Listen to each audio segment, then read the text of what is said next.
welcome back. This week we're going to talk about narcissistic personality disorder, and more specifically we're going to talk about how a narcissist changes their personality over the course of a relationship. If you have ever been in a relationship with someone who you think might have NPD, then you will know that the relationship is a little bit all over the place. There are extreme highs and then there's lows. There's one day where you're on a pedestal and the person makes you feel like you're the most amazing person ever, and then the next day they absolutely hate your guts. So because of this kind of call it the mask coming off essentially, and their personality starting to change, it's very common for the victim to basically go within, to start questioning themselves, to wonder what's really going on, to have cognitive dissonance where kind of like they're living in this confusion of like, wait a minute, I used to see this and now I'm seeing this, and what happened? It had to have been me. Like, I must have done something wrong because you were once here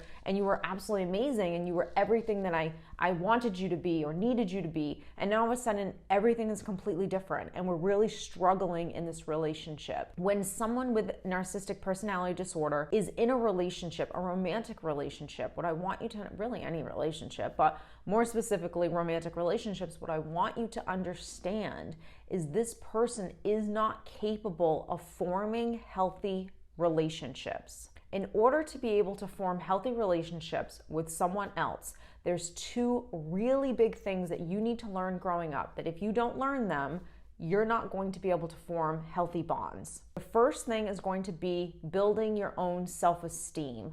If you're not able to build anything within yourself to make yourself feel good, meaning you can't validate, you can't soothe, and I'm not saying you have to do every single thing, but you need to know how to do majority of these things. Validate yourself, soothe yourself, motivate yourself, not second guess yourself. And now if you're listening to this video, chances are you're gonna say, I do seek validation from outside myself. I do need people to tell me that my decisions are okay. I do struggle a little bit with, having self-doubt and needing other opinions or wanting someone to tell me that I'm enough, basically.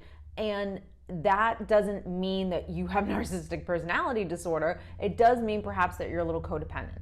So if you didn't learn, and this person didn't learn how to fill themselves up. They don't know how to give their own selves good, healthy self-esteem. And that's why they seek it outside of themselves. That's why there is such a thing as a narcissistic supply, because this person needs these things in order to feel good enough. They need these things in order to have self-esteem. The other thing that you absolutely have to learn is you have to learn boundaries, because if you don't learn boundaries, you are going to be a manipulator. Now, a manipulator is going to use a couple of different tactics in order to get what they want. Maybe they're going to use guilt. Maybe they're going to use shame. Maybe they're going to be passive aggressive. Maybe they're going to give you the silent treatment. Maybe they're going to gaslight you. They're going to do something to get their way because they can't take a no. So if this person is struggling with those two things, guess what? They're not going to be able to have healthy relationships with people. Now, in the beginning phases of a relationship, we all know that with every relationship, there's a honeymoon phase.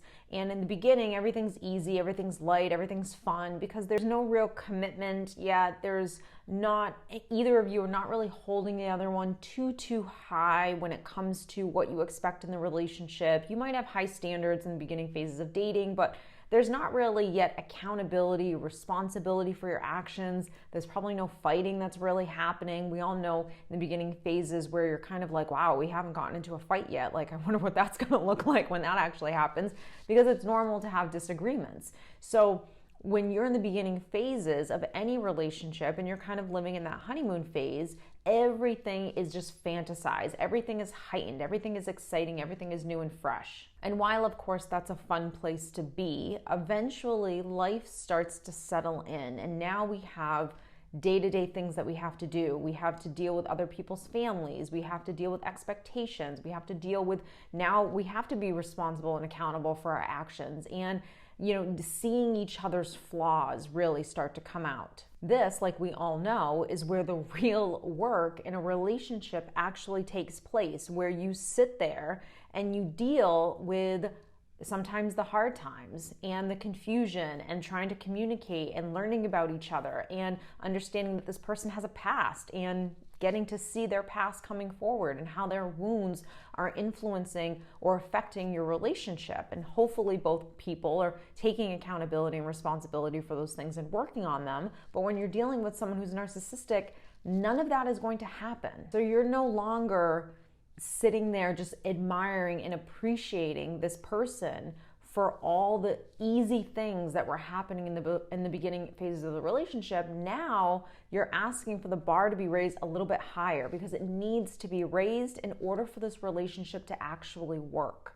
Now, for someone who doesn't want to open their own window, doesn't want to self-reflect, probably has a complete inability to, probably has lied to themselves so much in terms of what is actually going on inside of themselves and the things that they themselves need to work on. Because when you lie to yourself long enough and make everyone else the problem and you're not the problem, then you eventually believe your own lie.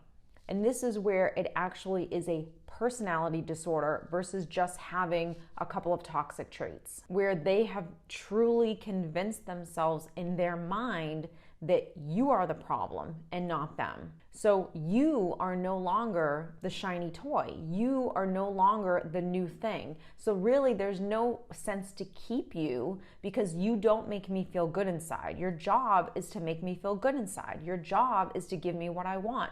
Your job is for me to be able to manipulate you. And when those things stop happening, you're going to see a shift in personality. The only time the mask will come off is, or when you start to kind of see it slip, is when you have been holding them accountable, when you have been making them responsible for their actions, when you have been setting high standards that this person doesn't want to meet.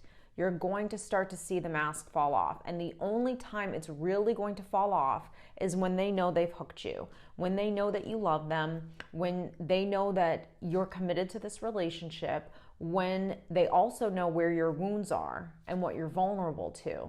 That's really when this starts to kind of slip, and all of a sudden it just changes like that. Now, for the victim, there's going to be two things that'll kind of happen for you. Number one, you can either be so confused and utterly devastated by what's happening, because remember, again, you had Prince Charming, you had the woman of your dreams over here, and they put you on a pedestal as well. So you got a high from this relationship because it was everything that you've ever dreamed of it being. Then all of a sudden it starts changing, and slowly, right? Slowly but quickly. And so as it started to change, you started to go within, and you started to act differently, and you started to kind of like be even a little bit more nicer, and maybe let some things go and not hold that person accountable. So you're going to start to change and really dwindle down your self-esteem to hopefully get this person to be who they used to be. That's option one. Option two is where you start to see the mask fall off, because when the mask starts to come off, it starts to be really nasty. It starts to be really painful things that are being said to you, relentless, aggressive behavior, just cutting you down at your knees and just picking at you constantly. Now, this can either trigger option one, where you kind of like go within and you're just like, woe is me, like what is happening? It must be me. I may not be good enough. I can't believe all of those things. And you start to really change in a bad way. You start to lose yourself. Or this light bulb just like goes off and you're like, wait a minute, this isn't normal. You're being so aggressive with me. You're picking fights with me, and it could actually start to completely change where you really wake up. So this is when the manipulation stops, the gaslighting stops. You may not be able to pinpoint exactly what's going on. Maybe you don't know what gaslighting is. Maybe you can't really say, yes, this is manipulation. Like, you can't put those terms to what's actually happening, but you definitely know that this isn't okay. Now, when you start to realize that this isn't okay and this isn't normal, and I think you're actually the problem, you start to just immediately feed that, and you don't ever go back to second guessing yourself again. Now, remember, someone taking their mask off, there's no set time, but here's the reality: the mask will always come off at a point.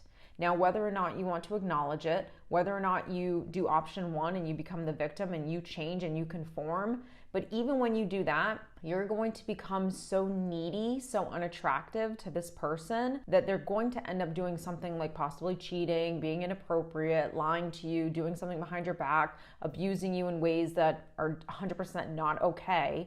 Or you're going to hold this person accountable, responsible. They're not going to like that. The mask is going to really just come off, and now they're going to start getting nasty with you. This is usually when the relationship ends as well, and then it becomes like World War III.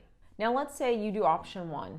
Let's say that you don't leave the relationship, you don't know what's going on, you just go within. They're going to keep abusing you still. Like, that's not going to change. If anything, the relationship is going to get way worse still, regardless of you standing up for yourself or regardless of you not standing up for yourself and staying in the relationship. This person in front of you is still going to become extremely abusive, nasty, and relentless. Because here's why. If you stay with them and just conform, you're too easily manipulated, meaning you're weak. You're not a strong person. So I don't respect you, even though a narcissist doesn't respect anyone, but you know what I mean. You're not the toy that was like a challenge and something I was trying to conquer, because everything in life is a game. So at some point, they've won the game. They've manipulated you. They're controlling you, and you're still in the relationship. And now this is where they're just going to keep taking it to the next level to see what more else can I get away with. So this is probably when they're going to find new supply. Now, that doesn't mean that they're going to discard you and leave. They could absolutely stay with you and just keep this on the side, or do something behind your back, or lie, or do whatever they want, because you're not going to hold them accountable.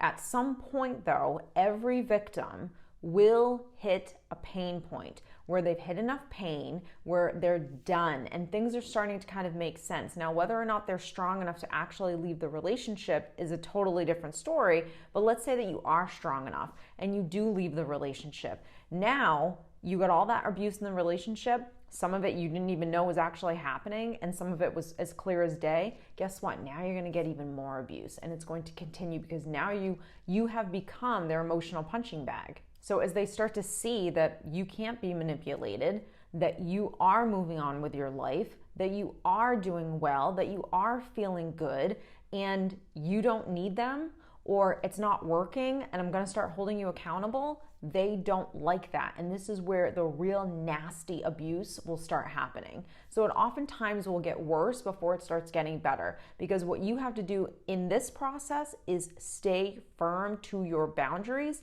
and not react. That's why I'll tell you, on this channel, there's 3 types of videos that you guys always love. Anything where we're talking about narcissism, where you can learn about this stuff, and emotional abuse, responding, not reacting, and manipulation. Those are like always the videos that everyone wants to learn about, because they're the hardest to really understand. The responding versus reacting probably takes the most work out of you. The videos where we're talking about narcissism and emotional abuse and you're learning these things, those are black and white things. Those are terms. Those are things that over time you'll be able to spot within the people in your life that are actually doing them. That stuff's a little bit easier once you start to understand what it is that you're really dealing with, and then you can name it, and then you can spot it even easier next time. The bottom line is that someone who's narcissistic, them changing their personality in any way has nothing to do with you and everything to do with the fact that they're not getting what they want, either from you or the situation. So I hope this video has helped you. I hope it helped you understand kind of like this process and this cycle of narcissistic abuse. It's not just about the love bombing and the honeymoon phase and then the abuse. And yes, that abusive cycle is important, and I've done a ton of videos on that, but I wanted to talk about really this mask coming off and why it actually starts to happen. So I hope you enjoyed this video, and I'll see you guys next week.